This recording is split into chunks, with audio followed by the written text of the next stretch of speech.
Prólogo, Operación Esfinge. Resultaba comprensible que Butrus Ibn Alim se hubiese fijado en aquella mujer. Al fin y al cabo era una rubia sensual que vestía pantalones ceñidos y blusas muy breves y reveladoras, capaces de excitar a cualquier hombre. Durante la semana anterior la había estado viendo diariamente en la parada del autobús de Villejuif, en las afueras del sur de París. Como tan solo dos autobuses se detenían allí, uno local y otro que enlazaba con el extrarradio, y únicamente solían coincidir algunos pasajeros regulares, era imposible que pasara inadvertida. Y aunque Alim lo ignoraba, aquello era lo que se pretendía. Corría el mes de agosto de 1978. La muchacha, al igual que él, parecía observar una constante rutina. Alim se la encontraba puntualmente cuando llegaba a esperar su autobús, y al cabo de unos momentos, un hombre de tez pálida y ojos azules y correctamente vestido aparecía a toda velocidad conduciendo un Ferrari BBS-12 deportivo, de color rojo. Se detenía un momento para recoger a la rubia y partía después con rumbo desconocido. Alim, un iraquí, a quien su esposa Samira consideraba tan insoportable como la monótona existencia que llevaban en París, pasaba la mayor parte de su solitario trayecto hasta el trabajo pensando en aquella mujer, y evidentemente le sobraba tiempo para ello.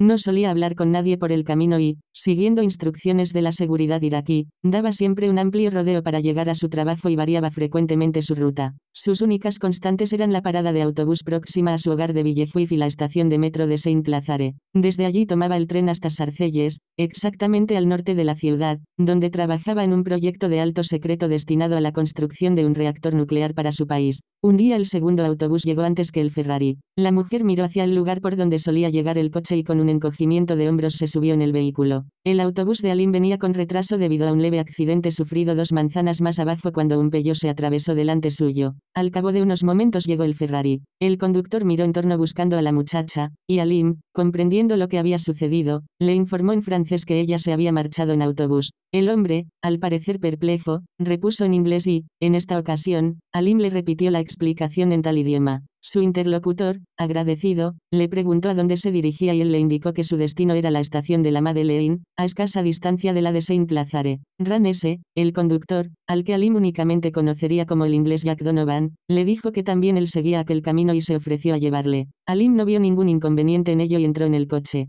El pez había tragado el anzuelo, y como el destino acabaría demostrando, aquella resultó una presa valiosa para el Mossad. La operación Esfinge concluyó espectacularmente el 7 de junio de 1981 cuando unos cazabombarderos israelíes fabricados en Estados Unidos destruyeron el complejo nuclear iraquí Tamuz 17 Osirak, en Tuwaita, a las afueras de Bagdad, en una temeraria incursión sobre territorio hostil. Pero esto sucedería varios años después de que intrigas internacionales, diplomacia, sabotajes y asesinatos orquestados por el Mossad retrasaran la construcción de la planta, sin que finalmente lograran impedirlo. La preocupación de Israel por el proyecto había sido enorme desde que Francia firmó un acuerdo para facilitar a Irak, a la sazón su segundo proveedor más importante de petróleo, un centro de investigación nuclear tras la crisis energética de 1973. La crisis había intensificado el interés por la energía nuclear como fuente alternativa de energía y los países que fabricaban tales sistemas fueron incrementando sus operaciones internacionales de venta. En aquellos momentos Francia deseaba vender a Irak un reactor nuclear comercial de 700 megavatios.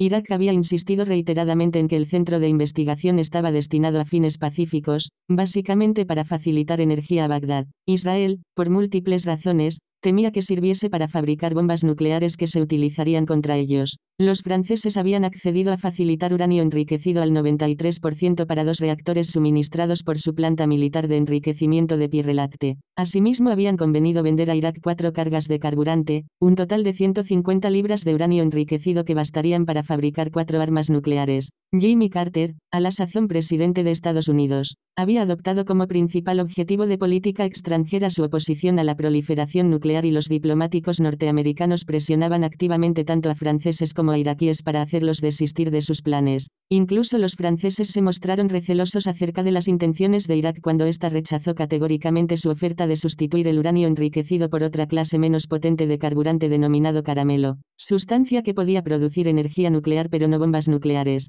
Irak se mostró inflexible, un trato era un trato. En una conferencia de prensa celebrada en Bagdad en julio de 1980, el hombre fuerte de Saddam Hussein en Irak se burlaba de las preocupaciones de Israel diciendo que años atrás los círculos sionistas europeos se reían de los árabes que, Según ellos, eran un pueblo salvaje y atrasado, únicamente capaz de cabalgar en sus camellos por el desierto. Ahora veremos comentar con estupor en esos mismos círculos que Irak está a punto de producir una bomba atómica. El hecho de que Irak alcanzase rápidamente tal hito a fines de los 70 incitó a Amán, unidad de inteligencia militar israelí, a enviar un memorándum, clasificado de negro en calidad de alto secreto, a Tzvi Zamir, el espigado y calvo ex general del ejército, a la sazón jefe del Mossad. Amán deseaba obtener información interna más concreta sobre los estadios de desarrollo del proyecto iraquí, por lo que David Biran, jefe del Tsomet, departamento de reclutamiento, fue invitado a entrevistarse con Zamir. Posteriormente Biran, un rechoncho profesional del Mossad, de rostro redondo y porte elegante, se reunió con los jefes de su departamento y les ordenó que buscasen una conexión iraquí en la fábrica francesa de Sarcelles.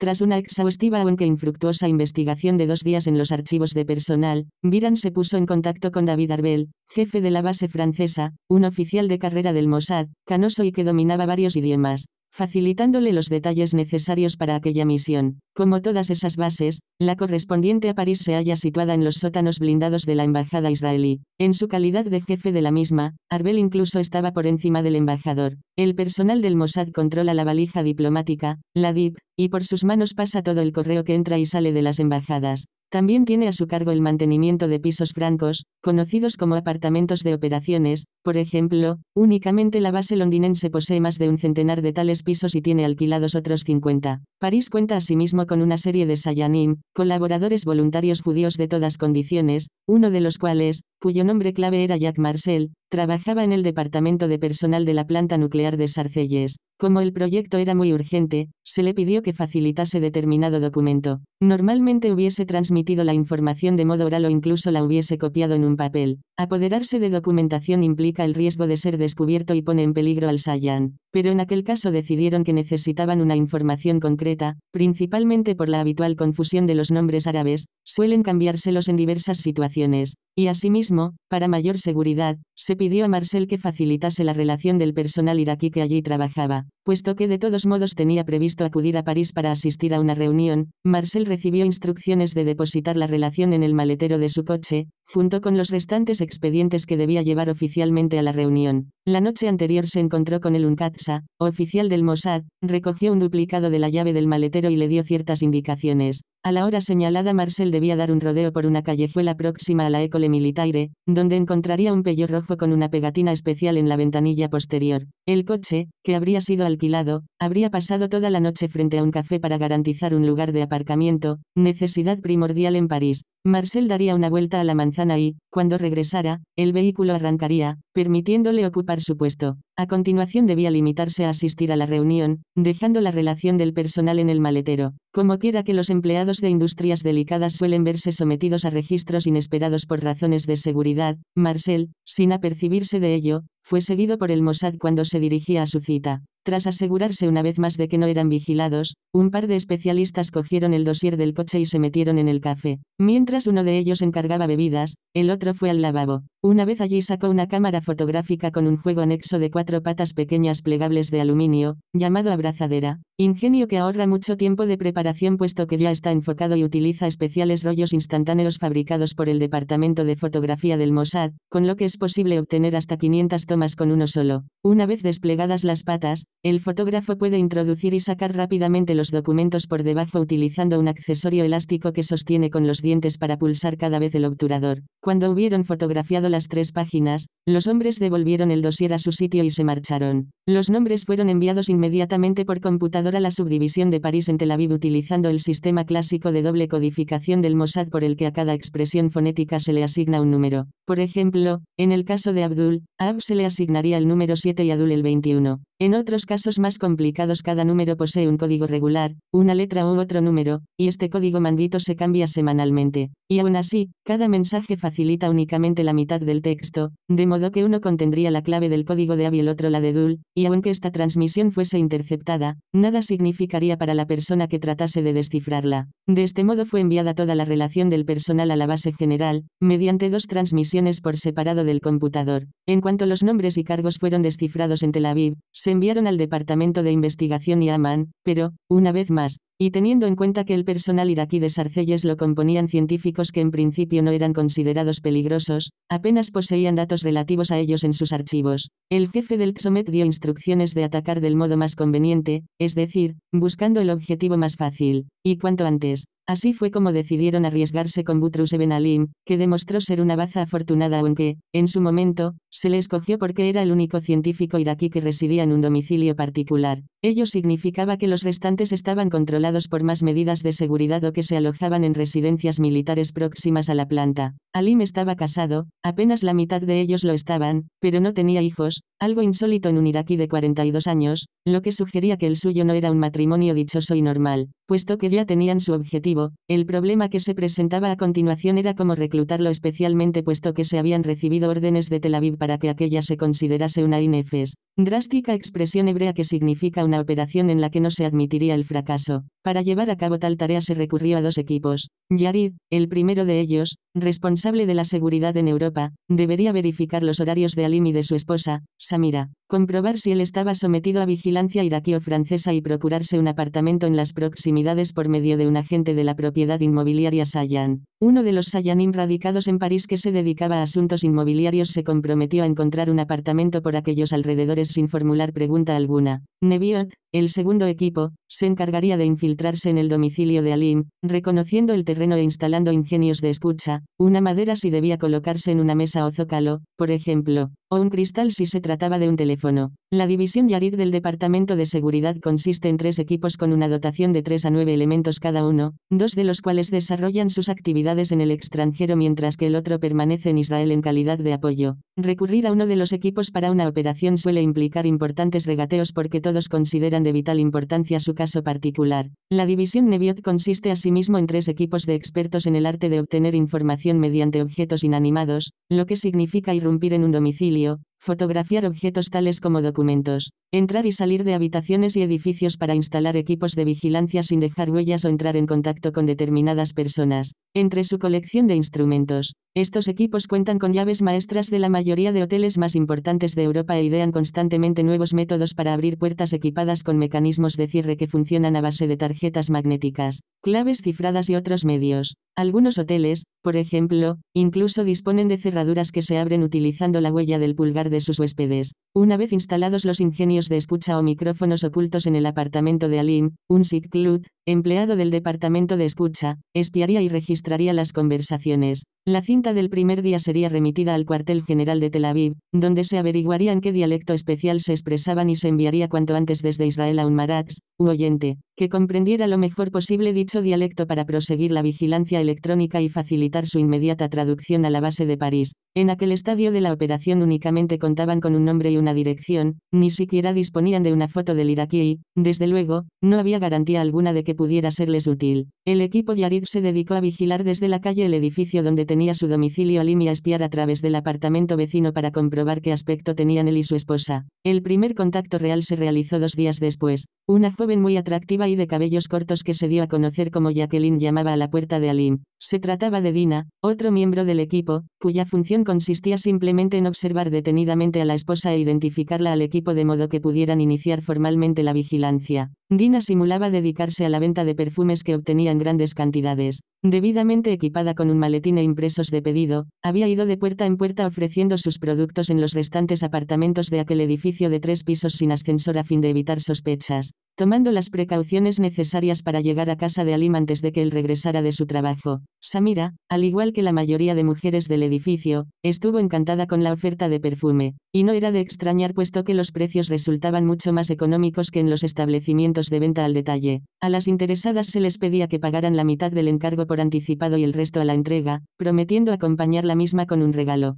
Samira llegó al extremo de invitar a Jacqueline a entrar en su casa y se desahogó con ella explicándole lo desdichada que se sentía, que su marido era un individuo conformista, que ella procedía de una familia acaudalada y estaba cansada de contribuir con su propio dinero a la marcha del hogar y, revelación de capital importancia para sus fines, que dentro de 15 días ella se trasladaría a Irak, con sus padres, porque su madre debía someterse a una delicada operación quirúrgica, por lo que Alim se quedaría solo y, por consiguiente, aún sería más vulnerable. Jacqueline, que simulaba ser una estudiante hija de buena familia del sur de Francia, que vendía perfumes a fin de obtener algún dinero extra para sus gastos, se mostró sumamente comprensiva con la situación situación de Samira. Aunque su labor consistía en identificar a la mujer, aquel éxito inicial fue indiscutible. En las misiones de vigilancia, después de cada sesión, se informa minuciosamente de todos los detalles en el piso franco, donde el equipo asimila la información y planea el siguiente paso. Ello suele significar largas horas de interrogatorios, de insistir una y otra vez en todos los detalles y, en tanto que las distintas personas debaten el significado de un hecho o de una frase en particular, los ánimos suelen exaltarse. Los miembros del equipo fuman cigarrillo tras cigarrillo y se sirven continuamente tazas de café, y la atmósfera de un piso franco se enrarece cada vez más a medida que pasan las horas. Así pues, se decidió que puesto que Dina, Jacqueline había simpatizado con Samira, podía aprovecharse aquel afortunado giro de los acontecimientos para agilizar la marcha del asunto. Por lo tanto, su siguiente tarea consistiría en hacer salir 2 veces a la mujer del apartamento, una para que el equipo pudiera decidir cuál era el mejor lugar donde colocar un aparato de escucha y, la segunda, para instalarlo. Ello significaba entrar y tomar fotos, medidas, muestras de pintura, todo cuanto fuese necesario para garantizar que podría reproducirse una réplica exacta de determinado elemento, pero con un micrófono escondido en él, como todo cuanto lleva a cabo el Mossad, rigiéndose por el criterio de minimizar riesgos. Durante su primera visita, Samira se había quejado de los problemas que tenía para encontrar un buen peluquero local que supiera cómo tratar el color de su cabello. Cuando Jacqueline apareció con la mercancía 2 días después, en esta ocasión poco antes de que Aline regresara a casa para poder verle personalmente, habló a Samira de su peluquero, muy moderno e instalado en la Rive Gauche. He hablado a André de ti y dice que le encantaría estudiar tu cabello, dijo Jacqueline. Te representará un par de visitas, porque es muy especial, pero te acompañaré muy a gusto. Samira se alborozó ante tal perspectiva. Su marido y ella no tenían verdaderos amigos en aquella zona, apenas llevaban vida social y la oportunidad de pasar un par de tardes en el centro de la ciudad, lejos de la interminable esclavitud del hogar, resultó muy bien recibida. El regalo especial que Samira recibió de Jacqueline por la adquisición del perfume consistió en un elegante llavero provisto de diversas anillitas para cada una de las llaves. Dame la llave de tu apartamento y te enseñaré cómo funciona, le dijo Jacqueline. Cuando Samira se la entregó no advirtió que Jacqueline la deslizaba en un estuche de unas 2 pulgadas, envuelto como si fuese otro regalo, pero relleno de arcilla moldeable salpicada de talco para evitar que quedase adherida. Cuando hubo metido la llave y cerrado la caja, quedó una perfecta impresión en la arcilla de la que podría obtenerse un duplicado. Aunque el Neviot podía haberse introducido en la casa sin llave, ¿para qué asumir riesgos adicionales de ser descubiertos si podían cruzar tranquilamente la puerta como si en realidad viviesen allí? Una vez dentro, cerrarían y atravesarían una barra entre el pomo y el suelo. De ese modo, si alguien acertase a burlar la vigilancia exterior y tratara de entrar en la casa, probablemente pensaría que la cerradura se había estropeado e iría en busca de ayuda, dándoles tiempo a quienes se encontraran dentro para salir sin ser observados. Una vez identificado a Lynn, el Yarid inició la práctica de seguimiento inmóvil, un método destinado a averiguar el programa de un individuo evitando cualquier posibilidad de detección. Ello significaba espiarle a etapas, sin seguirle a distancia, sino teniendo a un hombre apostado en las proximidades para observar a dónde se dirigía. Al cabo de unos días otro hombre estacionado en la manzana siguiente seguiría espiando, y así sucesivamente. En el caso de Alim ello fue sumamente sencillo porque cada día acudía a la misma parada de autobús. A través del ingenio de escucha, el equipo supo exactamente cuándo partiría Samira a Irak.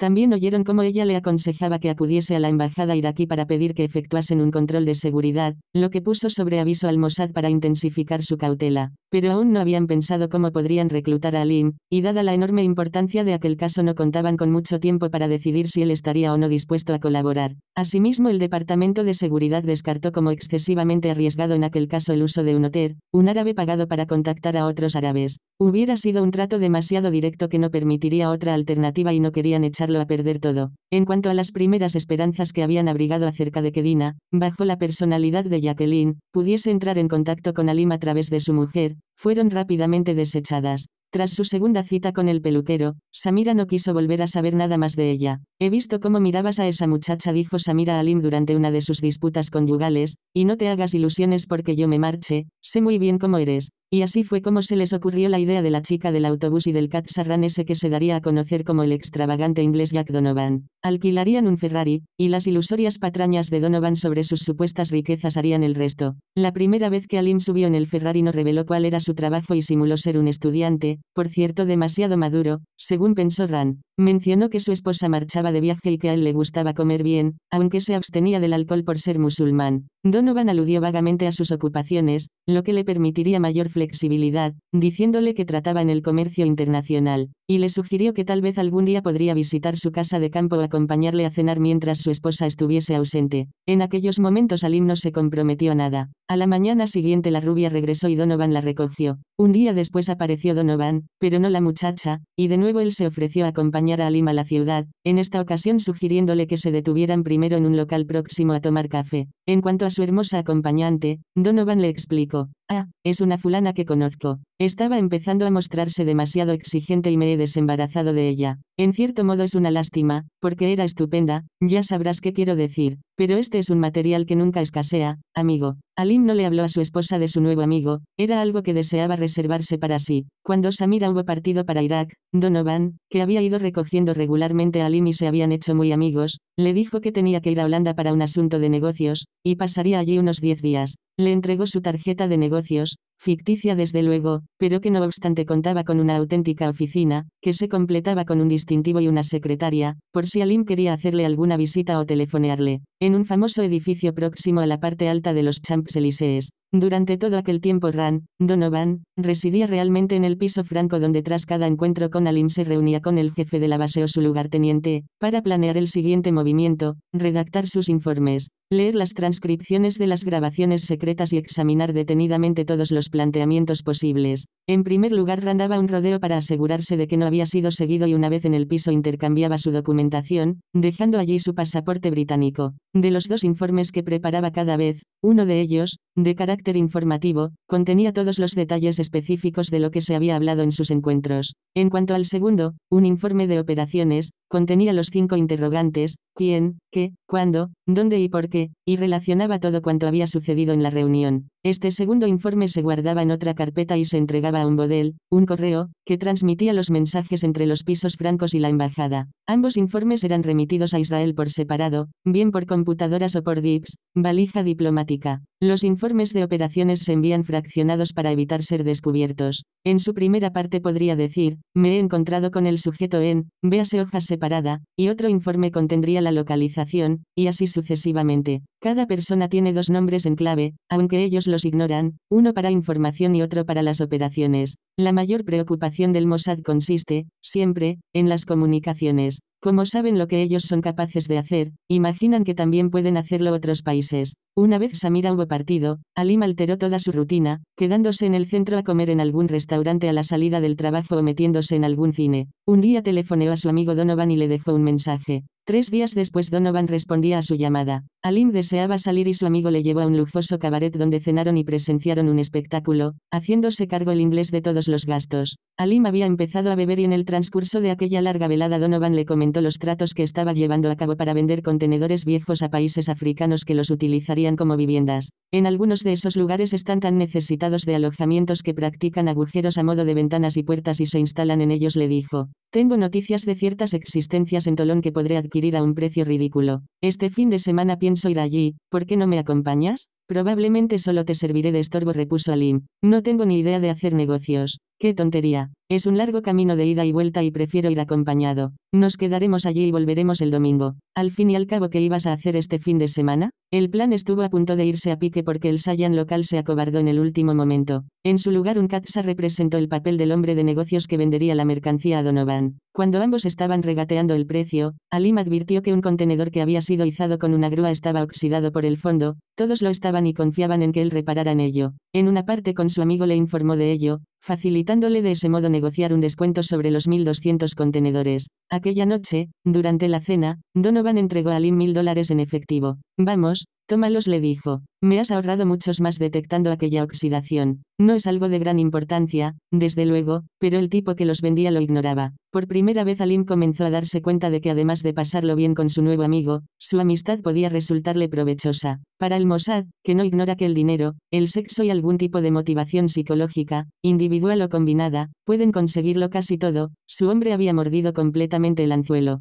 Llegaba el momento de entrar de una vez en materia, o touchless, con Alim. Comprendiendo que Alim confiaba plenamente en la historia que había urdido, Donovan le invitó a la suite que ocupaba en el lujoso Hotel Sofitel Bourbon, del número 32 de la calle de Saint-Dominique, convidando asimismo a Marie-Claude Magal, una joven prostituta. Tras encargar la cena, Donovan le dijo a su invitado que debía salir a solucionar urgentemente un asunto, dejando un falso telex sobre una mesa para que él pudiese comprobar la veracidad de su afirmación. Lo siento, le dijo, pero diviértete. Estaré en contacto contigo. De modo que Alim y la prostituta pasaron un buen rato. El episodio fue filmado, no necesariamente con fines chantajistas, sino tan solo para comprobar qué había sucedido y de qué modo actuaba y se expresaba el iraquí. Un psiquiatra israelí se estaba encargando de estudiar detenidamente todos los detalles de los informes recibidos sobre Alim a fin de dar con el medio de efectuar un efectivo acercamiento. También disponían de un físico nuclear por si se requerían sus servicios, como así sucedería en breve. 2 días después Donovan regresó y se reunió con Alim. Mientras tomaban café, este advirtió claramente que algo preocupaba a su amigo.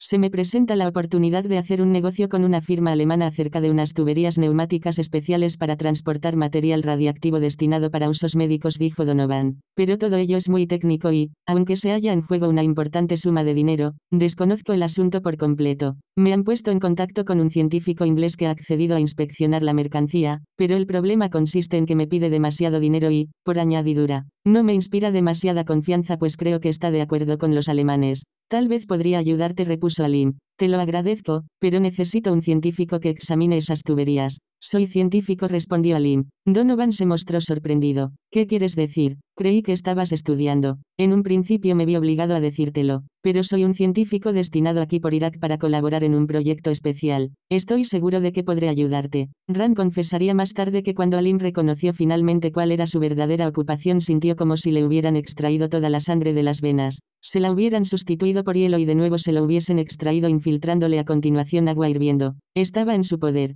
pero no podía mostrar su excitación, tenía que fingir serenidad. Verás, se supone que debo encontrarme con ellos en Ámsterdam este fin de semana. Tendré que ir 1 o 2 días antes. ¿Qué te parece si te envío mi reactor el sábado por la mañana? Alim estuvo conforme con ello. No lo lamentarás, le dijo Donovan. Si este asunto llega a buen fin, reportará un montón de dinero. El reactor, pintado provisionalmente con el logo de la empresa de Donovan, era un Learjet enviado exprofeso desde Israel para la ocasión. Las oficinas de Ámsterdam pertenecían a un acaudalado contratista judío. Rand no deseaba cruzar la frontera con Alim, puesto que, como no pensaba utilizar su falso pasaporte británico sino su verdadera documentación, siempre prefería viajar por carretera para evitar posibles contratiempos. Cuando Alim llegó a las oficinas de Ámsterdam en la limusina que había acudido a recogerle al aeropuerto, los demás ya estaban reunidos. Los 2 hombres de negocios eran Itzike, un Katsa del Mossad, y Benjamin Goldstein, un científico nuclear israelí que viajaba con pasaporte alemán y que llevaba consigo una de las tuberías neumáticas en calidad de muestra para que Alim la examinase.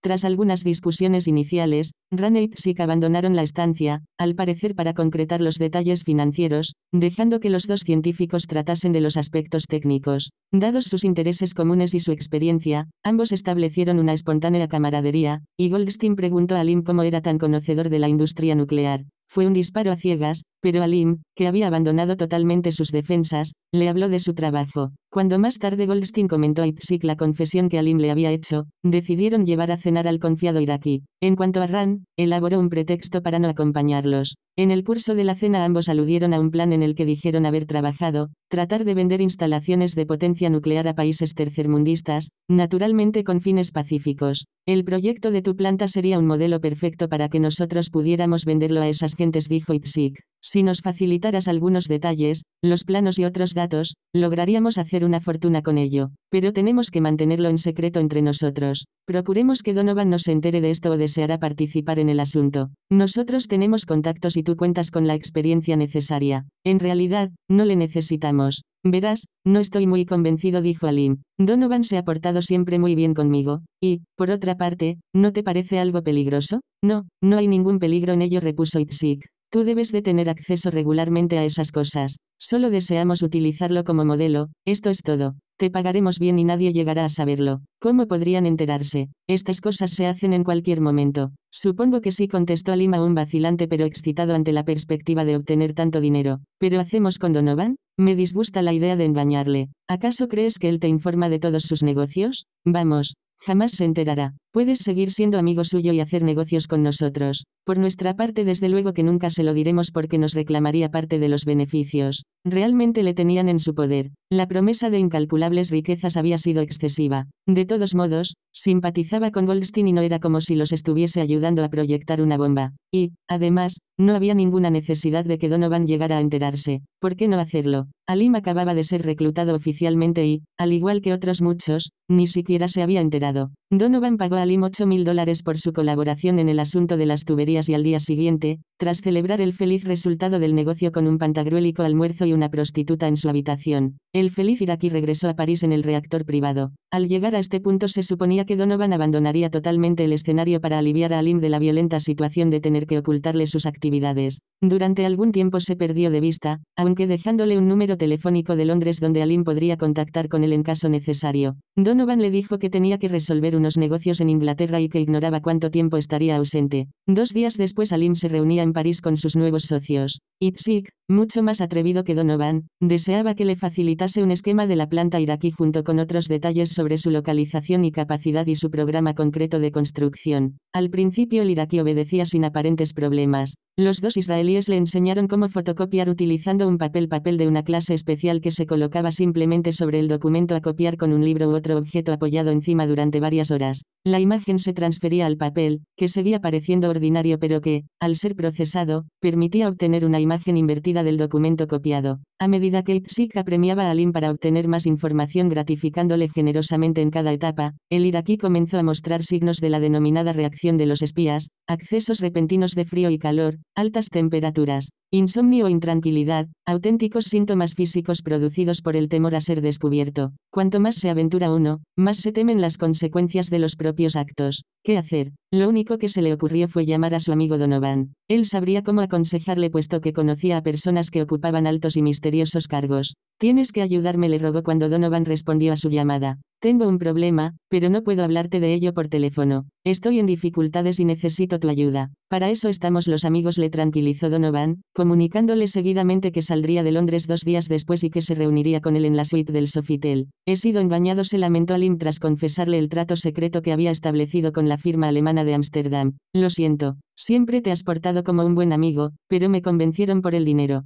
Mi esposa me apremia constantemente para que aumente mis ingresos insistiendo en que debo tratar de superarme y me pareció haber encontrado una oportunidad para ello. Me comporté como un egoísta y un estúpido. Perdóname, por favor, necesito tu ayuda. Donovan se mostró absolutamente magnánimo. Los negocios son así, repuso. Pero a continuación le sugirió que los alemanes, en realidad, podían ser agentes de la CIA. Alim se quedó estupefacto. Les he confesado todo cuanto se le dijo con gran complacencia de Donovan. Y, sin embargo, aún siguen tratando de sonsacarme. Déjame pensar en ello, respondió Donovan. Tal vez conozca a alguien que pueda ayudarnos. De todos modos, no eres el primer individuo que cede atraído por el dinero. Tranquilicémonos y pasemos un buen rato. Estas cosas nunca son tan malas como parecen cuando te has metido en ellas. Aquella noche Donovan y Alim salieron a cenar y a tomar unas copas. Después Donovan le buscó otra chica. Ella te tranquilizará, le dijo riéndose. Y ciertamente así fue. Tan solo habían transcurrido 5 meses desde que comenzó la operación, una marcha muy rápida para esta clase de negocios.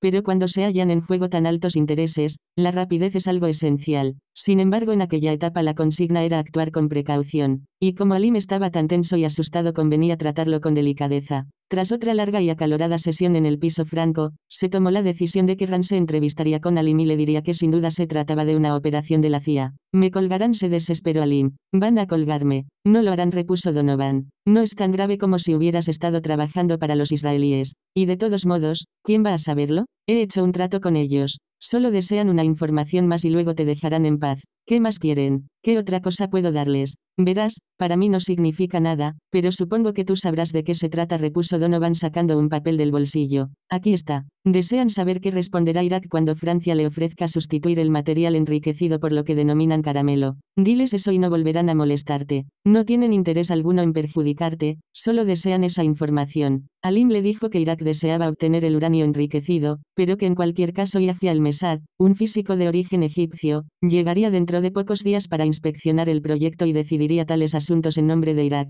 ¿Vas a reunirte con él?, se interesó Donovan. Sí, naturalmente. Nos reuniremos todos los que colaboramos en el proyecto. Bien, entonces tal vez logres obtener esa información y tus problemas habrán concluido. Alim, que parecía algo aliviado, mostró de pronto urgencia por retirarse. Desde que disponía de dinero había estado contratando a una prostituta por su cuenta, una amiga de Marie-Claude Magal que creía estar pasando información a la policía local pero que, en realidad, informaba al Mossad a cambio de dinero. Lo cierto fue que cuando Alim dijo a Magal que deseaba convertirse en un cliente asiduo, fue ella quien, a sugerencia de Donovan, le facilitó el nombre de su amiga. Seguidamente Donovan insistió en que Alim organizase una cena en un bistre en el que se reunirían con Mesad a su llegada y donde él aparecería casualmente. Al llegar la fecha señalada, Alim, simulando sorpresa, presentó a Mesad a su amigo Donovan. Mesad se limitó prudentemente a saludarle con cortesía y sugirió a Alim que regresara a su mesa cuando acabase de hablar con su amigo. Alim estaba tan nervioso que ni siquiera se atrevía a sacar a colación con Mesad el tema del caramelo y el científico no mostró ningún interés por sus explicaciones acerca de que su amigo Donovan era capaz de comprar cualquier cosa y que acaso, algún día podría serles útil. Alim llamó a Donovan a altas horas de la noche para decirle que le había sido imposible sonsacar nada a Mesad. La noche siguiente, Donovan se reunió en la suite con Alim y le aseguró que si conseguía el programa de envíos de la planta de Sarcelles a Irak, la CIA se sentiría satisfecha y abandonaría el caso. Por entonces el Mossad había sido informado por un agente blanco que trabajaba en el ámbito financiero para el gobierno francés de que Irak se mostraba reacia a sustituir el uranio enriquecido por caramelo. Aún así Mesad, el hombre responsable del proyecto para Irak, podía convertirse en un valioso reclutamiento, pero no imaginaban el modo de llegar hasta él. Cuando Samira regresó de Irak encontró a Alim muy cambiado. Pretextando haber conseguido una promoción con el consiguiente aumento de salario, se mostraba repentinamente más romántico y comenzó asimismo a llevarla a restaurantes. Incluso consideraron la posibilidad de comprarse un coche. Aunque Alim era un científico brillante, según las pautas de la vida cotidiana no era inteligente. Una noche, poco después de que su esposa hubiera regresado, comenzó a hablarle de su amigo Donovan y de sus problemas con la CIA. La mujer se enfureció y entre denuestos e imprecaciones le dijo en 2 ocasiones que probablemente había estado implicado con la seguridad israelí y no con la CIA. ¿Por qué iban a preocuparse los americanos? Vociferó. ¿Quién, salvo los israelíes y la necia hija de mi madre, se molestaría siquiera en hablarte? Después de todo no era tan necia. Los conductores de los 2 camiones que el 5 de abril de 1979 transportaban motores para cazas Mirage desde la planta de Dassault Briquet a un hangar de la ciudad de la Seine-sur-Mer, de la Riviera Francesa, en las proximidades de Tolón, no repararon en que un tercer camión se incorporaba a su convoy. Basándose en las informaciones obtenidas de Alim y según una versión moderna del caballo de Troya, los israelíes habían ocultado un equipo de 5 saboteadores Neviot y a un físico nuclear, todos ellos vestidos con ropa de calle, en el interior de un gran contenedor metálico que infiltraron en la zona de seguridad como si formase parte del convoy de 3 camiones. Sabían que los guardianes siempre se muestran más precavidos cuando se recogen mercancías que en las entregas y que probablemente se limitarían a dar paso al vehículo. Por lo menos los israelíes confiaban en ello. El físico nuclear que los acompañaba había sido enviado desde Israel para establecer exactamente dónde debían instalarse las cargas en los núcleos del reactor nuclear almacenado, que se había estado fabricando desde hacía 3 años, a fin de lograr infligir el máximo perjuicio. Uno de los guardianes de servicio era un empleado nuevo que llevaba pocos días en la empresa, pero que había presentado credenciales tan impecables que nadie hubiera sospechado que se hubiese apoderado de la llave que abría la nave donde se almacenaba el equipo destinado a Irak para ser expedido en breve. Siguiendo las expertas indicaciones del físico, el equipo israelí introdujo subrepticiamente 5 cargas de explosivos de plástico, instalándolos estratégicamente en los núcleos del reactor. De pronto distrajo la atención de los empleados que montaban guardia en las puertas de la planta el alboroto que se había producido en la calle, donde una atractiva joven había sido derribada por un coche. La mujer no parecía gravemente herida, por lo menos no se le habían lesionado las cuerdas vocales dadas las obscenidades que profería contra el avergonzado conductor. Por entonces se había congregado una pequeña multitud para observar lo sucedido, comprendidos los saboteadores que habían escalado una cerca de la parte posterior y rodeado el recinto.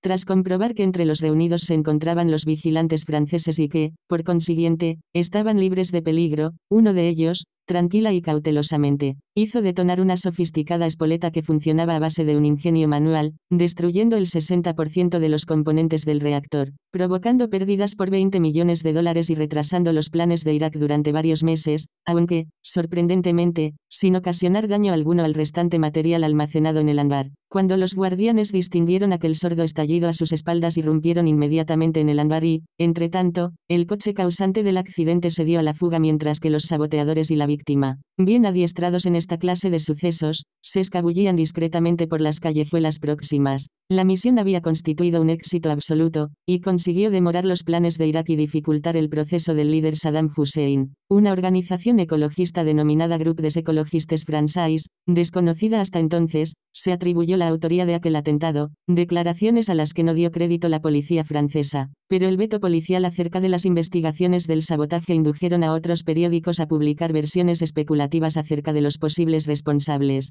François, por ejemplo, dijo que se sospechaba que el atentado había sido realizado por la extrema izquierda, mientras Le Matin manifestaba que lo habían llevado a cabo palestinos que trabajaban para Libia. En cuanto al semanario Le Point lo atribuyó al FBI. Algunos acusaron al Mossad, pero el gobierno israelí desechó oficialmente la acusación como antisemita. Alim y Samira llegaron a su casa después de la medianoche, tras una agradable velada cenando en un bistró de la Rive Gauche. Alim conectó la radio confiando escuchar un poco de música para distraerse un rato antes de acostarse, pero, en lugar de ello, las noticias de la explosión le llenaron de pánico. El hombre comenzó a dar vueltas por el apartamento arrojando objetos por el suelo y profiriendo desatinos. ¿Qué te sucede?, vociferó Samira para hacerse oír entre tanto estrépito. ¿Te has vuelto loco? Han destruido el reactor, exclamó. Lo han destruido. Y ahora me destruirán a mí. Y acto seguido telefoneó a Donovan. Al cabo de una hora su amigo respondía a su llamada. No cometas ninguna locura, le dijo. Tranquilízate. Nadie puede relacionarte con este suceso. Reúnete conmigo mañana por la noche en la suite.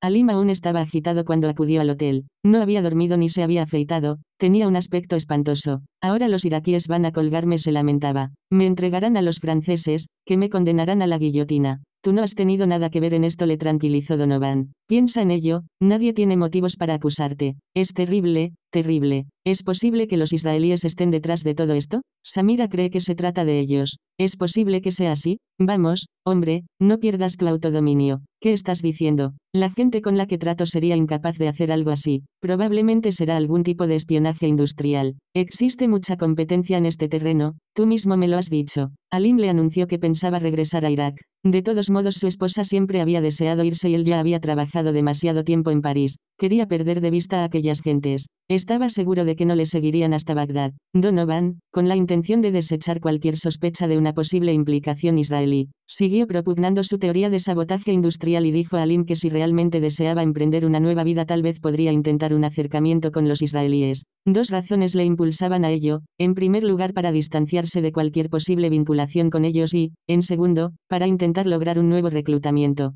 Te pagarían bien. Te facilitarían una nueva identidad y te protegerían. Estoy convencido de que les interesaría enterarse de todo cuanto sabes acerca de esa planta. No puedo, repuso Alim. No pienso tratar con ellos, regresaré a mi patria. Y así lo hizo. Mesad seguía representando un problema. Por tratarse de uno de los pocos científicos árabes dotados de suficiente autoridad en el ámbito nuclear y dada su vinculación con las autoridades civiles y militares iraquíes, el Mossad aún confiaba en poder reclutarle. Sin embargo, pese a la inconsciente ayuda de Alim, seguían pendientes varias cuestiones de vital importancia. El 7 de junio de 1980 Mesad realizó otro de sus frecuentes viajes a París, en esta ocasión para anunciar algunas decisiones definitivas sobre la cuestión pendiente. En el curso de una visita a la planta de Sarcelles comunicó a los científicos franceses: vamos a dar un giro a la historia del mundo árabe, precisamente lo que más preocupaba a Israel. Los israelíes habían interceptado telex franceses donde se concretaban los detalles sobre el programa del viaje de Mesad y el lugar donde se hospedaría, la habitación 9041 del Hotel Meridien, facilitándoles de este modo la instalación de un micrófono oculto antes de su llegada.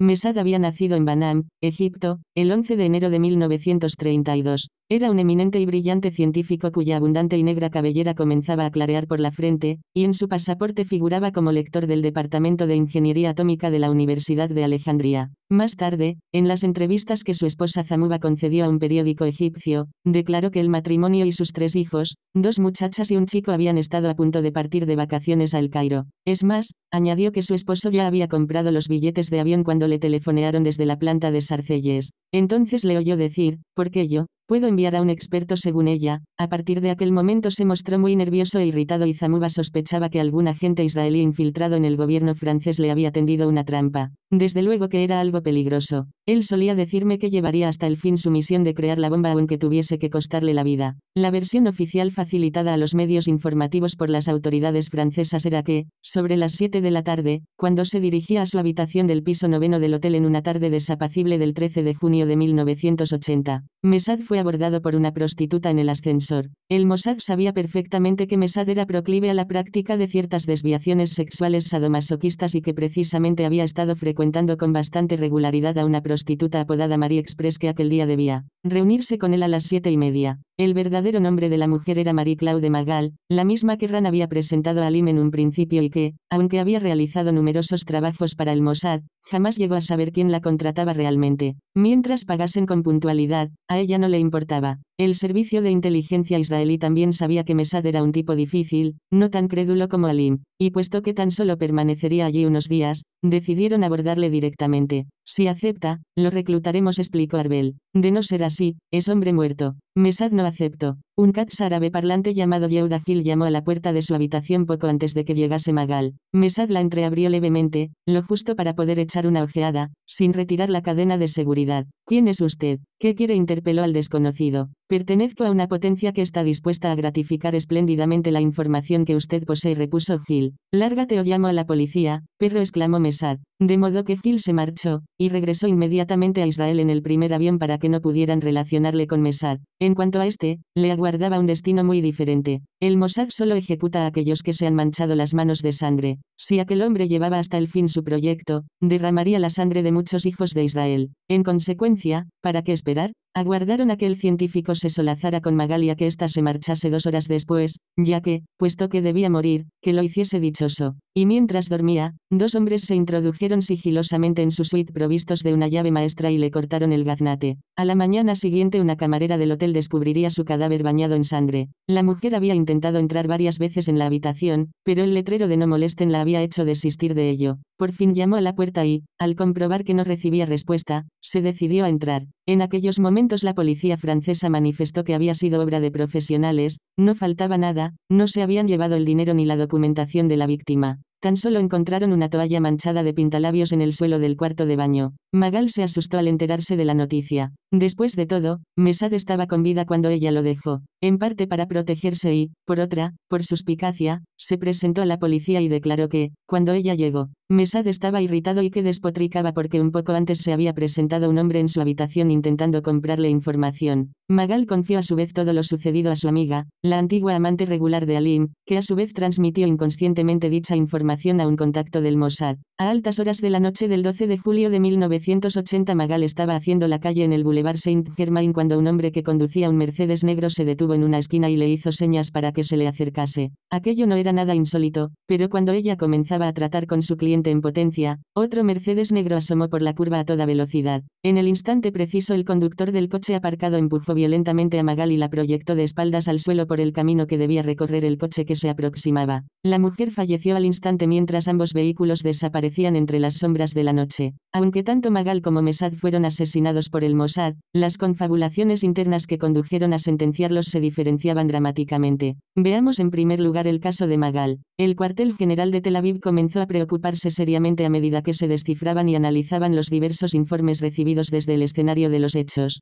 hasta que resultó evidente que si ella había acudido a la policía podía crearles serias dificultades. Estas preocupaciones remontaron los escalafones administrativos y aterrizaron finalmente en el despacho del jefe del Mossad, donde se tomaría la tajante decisión de quitarla de en medio. Su asesinato entraba en la categoría de una emergencia operativa, el género de emergencias que surgen durante el curso de las operaciones, en las que deben tomarse decisiones con relativa rapidez basadas en las circunstancias concretas de cada caso. Sin embargo, la resolución de ejecutar a Mesad procedió de un sistema interno ultrasecreto resultante de una formal lista de ejecuciones y que requirió la aprobación personal del primer ministro de Israel. El número de nombres que figura en esa lista varía considerablemente, y oscila desde 1 o 2 hasta un centenar, según el alcance de las actividades terroristas anti-israelíes. El jefe del Mossad solicita al gabinete del primer ministro que introduzca algún nombre en la lista de ejecuciones. Supongamos, por ejemplo, que se hubiera producido un ataque terrorista en un objetivo israelí, lo cual, dicho sea de paso, no significa necesariamente que se trate de personas judías. Podría tratarse de la explosión de una bomba en unas oficinas de El Al en Roma, en la que perderían la vida algunos ciudadanos italianos. pero ello constituiría un ataque a Israel puesto que habría sido proyectado para desanimar a la gente para que utilizase los servicios de El Al, una compañía de aviación israelí.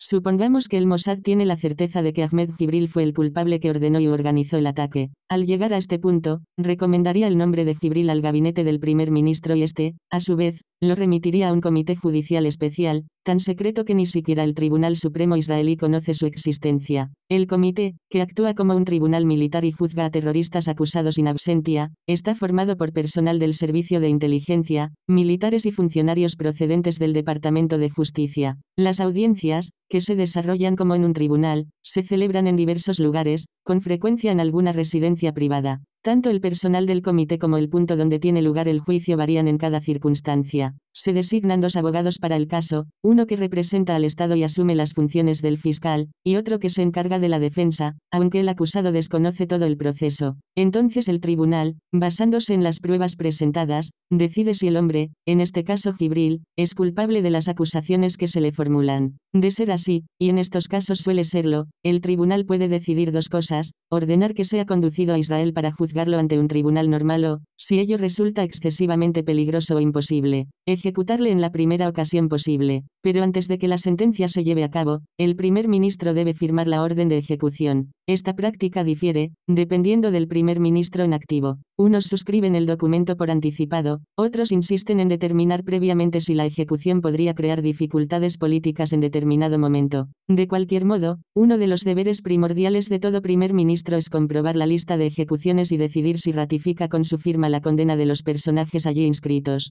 El 7 de junio de 1981, a las 4 de la tarde de un hermoso y soleado domingo, un grupo formado por 2 docenas de F-15 y F-16 de fabricación norteamericana emprendía el vuelo desde Beerseba, en lugar de Eilat como se difundió ampliamente, que se halla muy próximo a los radares de Jordania, en un ficticio viaje de 90 minutos, sobrevolando 1050 kilómetros de países enemigos hasta Tuwaita, en las afueras de Bagdad, con el propósito de volar la planta nuclear iraquí y destruirla totalmente. La escuadrilla iba acompañada por lo que parecía un avión comercial de carga de la Aer Lingus. Los irlandeses suelen alquilar sus aviones a los países árabes, por lo que no parecía incongruente, pero lo cierto es que se trataba de un Boeing 707 israelí de reabastecimiento. Los cazas mantenían una formación cerrada por encima del Boeing, lo que daba la impresión de que se trataba de un único aparato, un avión civil que cubriera una ruta comercial, y volaban en silencio, lo que significaba que no transmitían mensajes, pero sí los recibían desde un aparato de apoyo de la Electronic Warfare and Communications, que servía asimismo para captar otras señales, comprendidas las del radar enemigo. A mitad de camino, cuando atravesaban territorio iraquí, el Boeing repostó a los cazas. El vuelo de retorno a Israel era demasiado largo para realizarlo sin repostar y no podían arriesgarse a intentarlo después del ataque puesto que acaso serían perseguidos, de ahí el arriesgado aprovisionamiento sobre Irak. Una vez concluida su función, el Boeing se separó de la formación acompañado de 2 cazas para protegerlo, atajando por Siria y aterrizando finalmente en Chipre, como si siguiera una ruta comercial regular. Los 2 aparatos acompañaron al Boeing únicamente hasta que abandonó territorio enemigo, regresando seguidamente a su base de Beerseba. Entretanto los restantes aviones prosiguieron su camino armados con misiles Sidewinder, bombas blindadas y bombas de 900 kilos dirigidas por láser, que envían un rayo directamente al objetivo. Gracias a la información originalmente obtenida de Alim, los israelíes sabían exactamente dónde debían infligir el mayor daño. La clave consistía en abatir la cúpula que constituía el núcleo de la planta. En la zona se encontraba asimismo un combatiente israelí con un radiofaro que remitía señales intensas mediante breves impulsos sonoros, con una frecuencia preestablecida para guiar a los aparatos hacia su objetivo. Existen 2 modos esenciales de dar con un objetivo. En primer lugar, uno puede distinguirlo con sus propios ojos, pero para conseguirlo volando a una velocidad cercana a los 1500 km por hora, debe conocerse perfectamente la zona, en especial si se trata de un blanco relativamente pequeño. Uno atraviesa el paisaje, mas tiene que conocer el terreno, advirtiendo hitos particulares, y evidentemente los israelíes no habían tenido oportunidad de practicar sus maniobras sobre Bagdad. No obstante, habían ensayado en su propio terreno, sobre un modelo de la planta, antes de disponerse a atacar el blanco auténtico. El otro método de hallar un objetivo consiste en contar con un radiofaro, un ingenio de dirección por radio que sirva de guía, y aunque ellos disponían de uno en el exterior de la planta, para mayor seguridad habían pedido a Damien Chassepied, un técnico francés reclutado por el Mossad, que depositara una cartera conteniendo otro de tales ingenios dentro del edificio. Por razones desconocidas, Chasepiev se demoró en el interior y resultó la única víctima humana del extraordinario ataque. A las 6:30 de la tarde, ya en Irak, los aviones se remontaron del nivel del suelo. Habían estado volando tan bajo, para evitar el radar, que podían distinguir a los campesinos de los terrenos circundantes, y poco antes de alcanzar su objetivo se elevaron a unos 600 metros. Tan rápida fue su ascensión que desvió las defensas del radar, y la puesta de sol tras los asaltantes deslumbró a los iraquíes que manejaban una red de artillería antiaérea.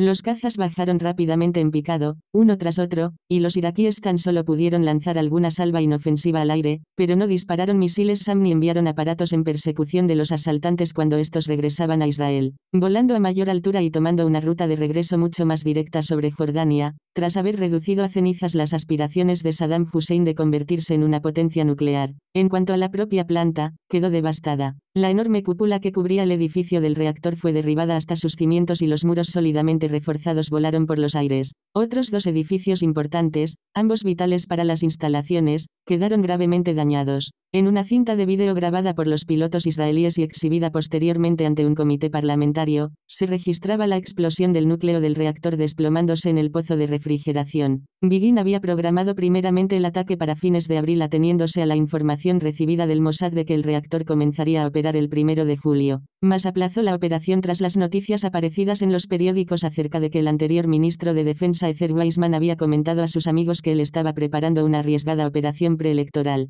También se desistió de otra fecha prevista para el ataque, el 10 de mayo, exactamente 7 semanas antes de las elecciones de Israel que tendrían lugar el 30 de junio, cuando Shimon Peres, líder del Partido Laborista, envió a Begin una nota personal y de alto secreto aconsejándole que renunciara al ataque porque la inteligencia del Mossad no era realista. Peres predecía que la operación podría aislar a Israel como un árbol en el desierto. 3 horas después de su partida, los cazas llegaban sanos y salvos a Israel. El primer ministro Menahem Begin estaba aguardando noticias en su casa de la calle de Smolenskin acompañado de su gabinete en pleno desde hacía 2 horas. Poco antes de las 7 de la tarde el general Rafael Eitan, comandante en jefe del ejército israelí, telefoneaba a Begin para anunciarle que la misión había sido cumplida. A esta etapa final se la denominó Operación Babilonia, y que toda la tripulación se hallaba a salvo. Se dice que Begin respondió, Baruch Hashem, que en hebreo significa, bendito sea Dios. La inmediata reacción de Saddam Hussein jamás se hizo pública.